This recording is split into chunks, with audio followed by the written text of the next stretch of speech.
Singurul motiv pentru care eu cred că Nicușor Dan are nevoie de consilieri este pentru că are nevoie de consilieri.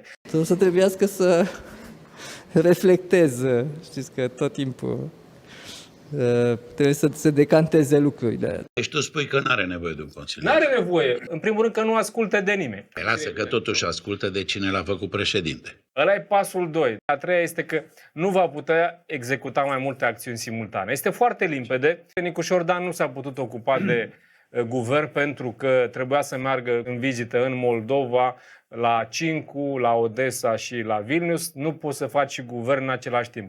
E important pentru România să trăiască în prezent. În prezentul convenabil. Și mai avem o fentă cu Nicușor Dan de ce nu are nevoie de consilier, este că vot erat demonstrandum, cum se spune la matematică, ceea ce era de demonstrat, E le știe pe doctor, toate. le știe doctor, le știe pe toate. Ne-a arătat-o ca primar și pentru că le știe pe toate, de-aia nu face nimic.